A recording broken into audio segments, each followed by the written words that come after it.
Good morning class 8। आप लोगों का हिंदी में वसंत में आपका जो सिलेबस है वो सूरदास में समाप्त हो गया है बच्चों।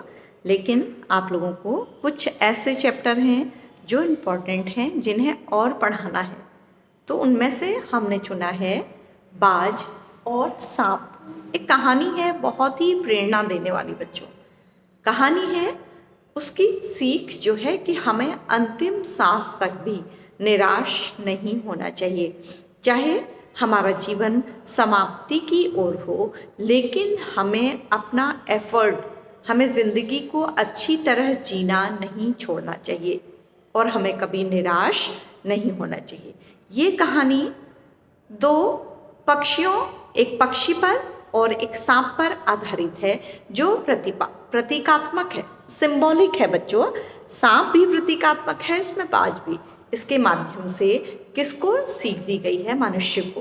क्योंकि सांप और बाज इस कहानी को सुनकर न तो प्रसन्न होंगे, न उन्हें कोई फर्क पड़ेगा। ये कहानी किसके लिए है? मनुष्य के लिए है, उन मनुष्यों के लिए है जो छोटी छोटी बातों पर निराश हो जाते हैं। आजकल आपने देखा होगा कि बच्चों को या किसी बड़ों को छोटी छोटी बातों पर डिप्रेशन हो जाता है, वो लोग परेशान हो जाते हैं। तो उनको शिक्षा देने के लिए ये पाठ बहुत ही प्रेरणा का कार्य करता है। तो आइए इस पाठ की समरी को मैं आपको समझाती हूँ कि इसमें है क्या। बच्चों, इसमें एक खाली समरी में पहले समझा रही हूँ, फिर इम्पोर्टेंट जो पैराग्राफ हैं जहाँ पर इसके अच्छे डायलॉग्स हैं वो समझाऊंगी, और उसके पश्चात अगली कक्षा में मैं इसके प्रश्नोत्तर आपको भेजूंगी जो आपको अपनी कॉपी में करने होंगे। इसका लिखित काम भी आपको करना होगा। ये ज़रूरी है बच्चों, क्योंकि आपको आगे के लिए भी हिंदी की कितनी नॉलेज चाहिए उसके लिए भी ये पाठ याद करना और पढ़ना ज़रूरी है। तो बच्चों, इसमें होता क्या है कि एक बाज आपको पता होगा बहुत तेज उड़ने वाला पक्षी, ठीक है, बहुत जल्दी उड़ता है, बहुत जल्दी अपने शिकार पर झपटता है और सांपों को भी पकड़ लेता है। तो एक बाज अचानक आकाश से घायल होकर एक स्थान पर गिरता है। वो नदी का किनारा, ज़मीन का किनारा है जहाँ गुफाएं हैं, जहाँ एक सांप रहता है अंधी कोठरी में, एक अंधी गुफा में, अंधेरी गुफा में जहाँ कीचड़ है, बदबूदार। तो सांप को पसंद है वही जगह, वहीं रहता है। तो वो देखता है अचानक बाज गिरा, तो पहले वो डरता है, लेकिन जब वो देखता है कि मैंने आपके लिए देखिए ड्राइंग भी बनाई है, सांप और बाज, ठीक है, बहुत अच्छा नहीं बना है लेकिन प्रतीकात्मक है। तो ये सांप डरता है कि कहीं ये मेरा शिकार न कर ले, लेकिन जब वो देखता है कि अब तो शायद इसका अंतिम समय है, ये खुद ही घायल है, तो मेरा शिकार क्या करेगा, तो उसके पास चला जाता है, उससे बातें करता है। तो वो बाज इस बात से परेशान होता है कि उसका आकाश में उड़ना क्या हो गया है, बंद हो गया है, वो गिर पड़ा है ज़मीन पर, पत्थरों के ऊपर गिरा होता है। तो सांप उसको कहता है कि अगर तुम इतने दुखी हो आकाश के लिए, आकाश में है क्या ऐसा, यहाँ तो यहीं रहो कहीं। तो वो कहता है नहीं, क्योंकि उसको जीवन भर उसको आकाश की ऊंचाइयाँ पसंद थी। तो सांप कहता है अगर इतना चाहते हो तो एक चट्टान से ताकत लगाओ और उड़ जाओ। तो बाज को इस बात से प्रेरणा मिलती है, उसकी निराशा दूर होती है। वो एक ऊंची चट्टान पर जाता है और पूरी ताकत से, उसका घायल है, लहू बह रहा है, लेकिन वो एक ऊंची चट्टान से कूद लगा देता है। तो जब कूद लगाता है तो बच्चों वो संभाल नहीं पाता अपने को और नदी में गिर जाता है, और नदी से गिरते गिरते गिरते उसका सारा रक्त धुल जाता है, उसका शरीर धुल जाता है, और वो बहते बहते समुद्र की लहरों में समा जाता है। उसके जीवन का क्या होता है, अंत हो जाता है। लेकिन ये कहानी हमें संदेश देती है कि अपने जीवन का अंत होते होते भी उसे जमीन पर मरना पसंद नहीं था। उसने आकाश में उड़कर मृत्यु को क्या किया, स्वीकार किया। हो सकता था उसका जीवन कुछ दिन और लंबा हो जाता अगर वो उन गुफाओं में, चट्टानों में छिपा रहता, लेकिन ऐसा उसने नहीं किया। उसे एक गुफाओं में, चट्टानों में अपने जीवन को बचाने के लिए छिपे रहना पसंद नहीं आया, और वो उड़ने से उसने अपने जीवन को क्या कर लिया, समाप्त कर लिया। और बाद में सांप भी उड़ने की कोशिश करता है लेकिन गिर जाता है, क्योंकि सांप उड़ नहीं सकता।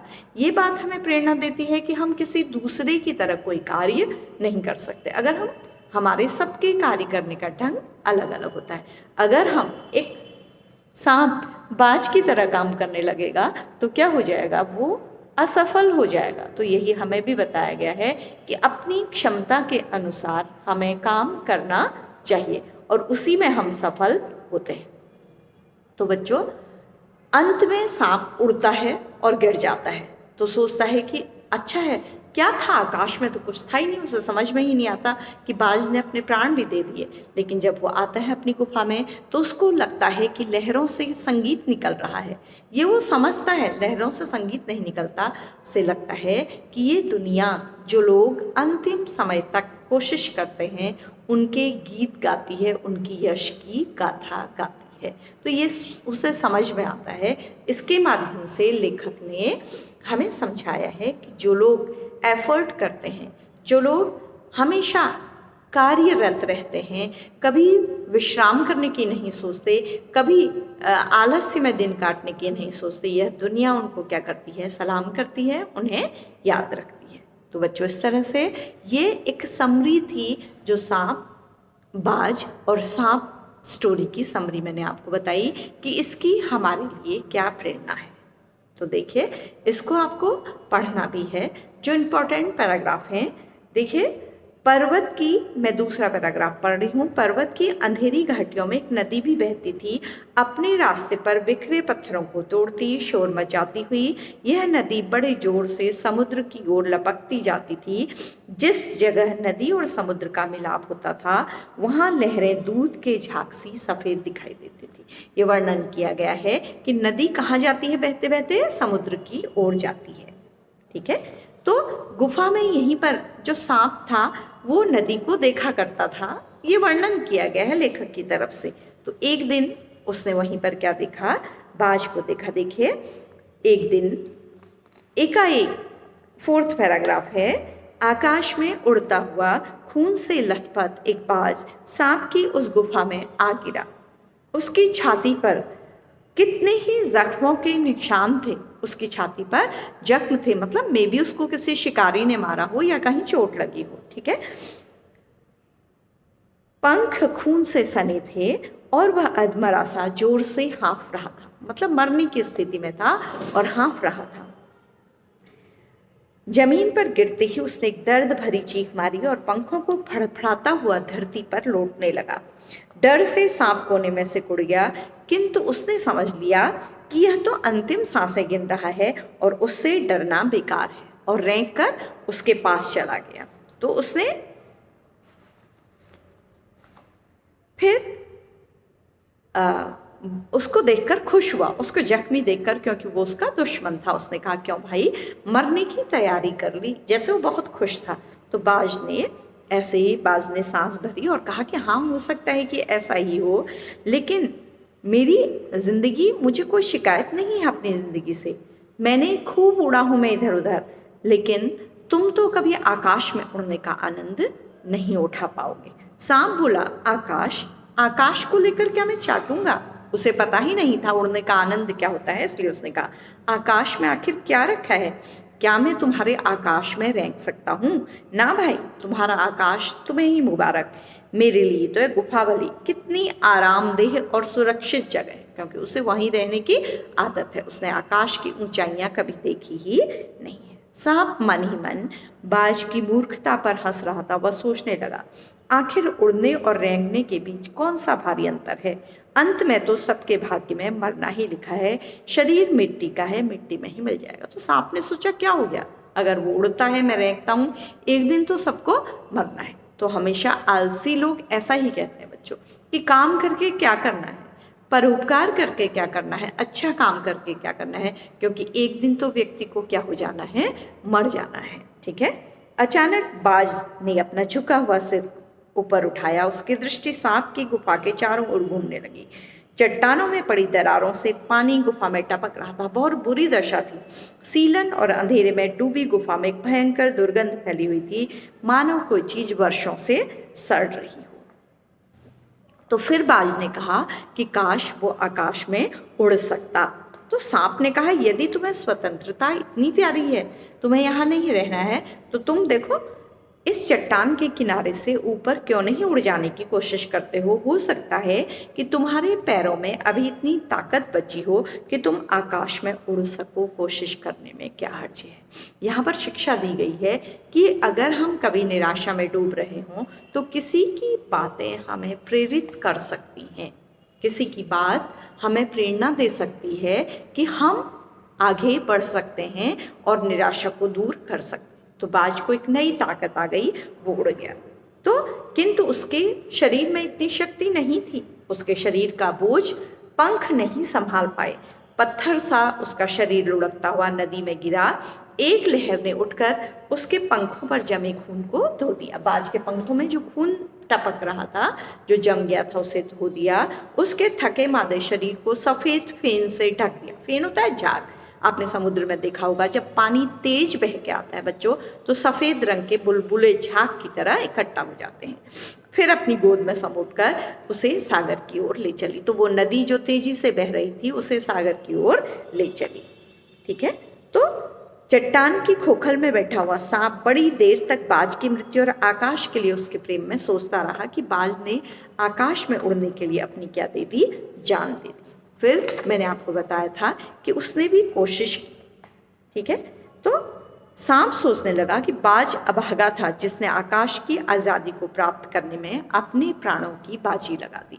तो उसको लगा कि वो मूर्ख है जो आकाश में उड़ने के लिए अपने प्राणों की भी जिसने परवाह नहीं की। तो सांप, मैंने आपको बताया था, सांप कूदा और बच गया, उसके प्राण बच गए। तभी उसको लगा कि बाज ने क्या की है, मूर्खता की है। तो सांप, कुछ देर बाद सांप के आश्चर्य का ठिकाना नहीं रहा। कुछ देर बाद उसको समझ आने लगी। उसने सुना चट्टानों के नीचे से एक मधुर रहस्यमय गीत की आवाज़ उठी। पहले उसे अपने कानों पर विश्वास नहीं हुआ, किंतु कुछ देर बाद गीत के स्वर अधिक साफ सुनाई देने लगे। वह अपनी गुफा से बाहर आया और चट्टान के नीचे झांकने लगा। सूरज की सुनहरी किरणों से समुद्र का नीला जल झिलमिला रहा था। चट्टानों को भिगोती हुई समुद्र की लहरों में गीत के स्वर फूट रहे थे। लहरों का यह गीत दूर दूर तक गूंज रहा था। ये लेखक की कल्पना है। सांप को ऐसा लग रहा था कि जो बहादुरी से जिसने मृत्यु को प्राप्त किया, शायद सागर उसके लिए क्या गा रहा है, अपनी लहरों के रूप में गीत गा रहा है। सांप ने सुना, लहरें मधुर स्वर में गा रही थी, हमारा यह गीत उन साहसी लोगों के लिए है जो अपने प्राणों को हथेली पर लेकर घूमते हैं, जो कभी किसी से डरते नहीं हैं। चतुर वही है जो प्राणों की बाजी लगाकर जिंदगी के हर खतरे का बहादुरी से सामना करे। तो सांप को एहसास हुआ कि लहरें जैसे गा रही हैं कि जो लोग बहादुरी से जिंदगी के खतरों का सामना करते हैं वह वास्तव में चतुर हैं, बुद्धिमान हैं, वरना जीवन ऐसे ही जीवन क्या हो जाएगा, समाप्त हो जाएगा और एक दिन सभी की मृत्यु आ जाएगी। ओट निडर बाज, लहरें कह रही थी, शत्रुओं से लड़ते हुए तुमने अपना कीमती रक्त बहाया है, पर वह समय दूर नहीं जब तुम्हारे खून की एक एक बूंद जिंदगी के अंधेरे में प्रकाश फैलाएगी और साहसी बहादुर दिलों में स्वतंत्रता और प्रकाश के लिए प्रेम पैदा करेगी। तो यहाँ पर बाज की तुलना उन लोगों से की है, मान लीजिए कोई सैनिक युद्ध भूमि में लड़ रहा है और वो घायल होकर भी कई शत्रुओं को क्या कर देता है, मार देता है। तो अपनी जिंदगी को तो वो त्याग कर देता, उत्सर्ग कर देता है, लेकिन पूरी दुनिया के लिए वो हमेशा क्या रहता है, जीवित रहता है, उदाहरण बना रहता है। तुमने अपना जीवन बलिदान कर दिया किंतु फिर भी तुम अमर हो। तो ऐसा मरने वाला व्यक्ति जो किसी काम के लिए, किसी वीरता के लिए मरता है, वो व्यक्ति मरकर भी क्या हो जाता है, अमर हो जाता है। जब कभी साहस और वीरता के गीत गाए जाएंगे, तुम्हारा नाम बड़े गर्व और श्रद्धा से लिया जाएगा। जो लोग इस तरह से बहादुरी से अपने प्राणों का त्याग करते हैं, शत्रुओं से लड़कर अपने प्राणों का त्याग करते हैं निडर होकर, तो ये पूरा संसार उनकी बहादुरी के गीत गाता है और उनका नाम गर्व से लिया जाता है। हमारा गीत जिंदगी के उन दीवानों के लिए है जो मरकर भी मृत्यु से नहीं डरते। तो जैसे सागर से सांप को ये आवाज़ें सुनाई दे रही थी कि सागर उन लोगों के लिए गीत गा रहा है जिन लोगों ने अपने प्राणों को हंस हंस कर क्या कर दिया है, बलिदान कर दिया है। बच्चों, ये बात हमारे देश के शहीदों के लिए और आज भी सीमा पर बैठे हुए हमारे उन सैनिकों के लिए ये पाठ लिखा गया है, जैसे जो अपने प्राणों का बलिदान करके बहादुरी से दूसरों की रक्षा करते हैं। आज भी बच्चों हम चैन से हैं, हम आपको पढ़ा रहे हैं, आप घर में बैठकर पढ़ रहे हैं, हमारे उन सैनिकों की वजह से जो सीमा पर अपने प्राण त्याग हथेली पर लेकर हर समय प्राण त्यागने के लिए तैयार हैं। तो ये पाठ उनके लिए भी समर्पित है। इस प्रकार बच्चों ये पाठ बहुत इम्पोर्टेंट था, जिसे मुझे आपको पढ़ाना ज़रूरी लगा। इसे एक बार आप भी जोर से उच्चारण करके पढ़िएगा। इसके प्रश्नोत्तर अगली कक्षा में भेजे जाएंगे। तो बच्चों इस तरह से हमारा ये पाठ एक प्रेरणादायक पाठ समाप्त हुआ, जिसमें आपको पढ़कर अच्छा लगा होगा और दोबारा भी इसको उच्चारण करके पढ़िएगा, ताकि आप हिंदी बोलना अच्छी तरह से सीख सकें। तो बच्चों ये क्लास यहीं समाप्त होता है। Thank you class, thank you earth.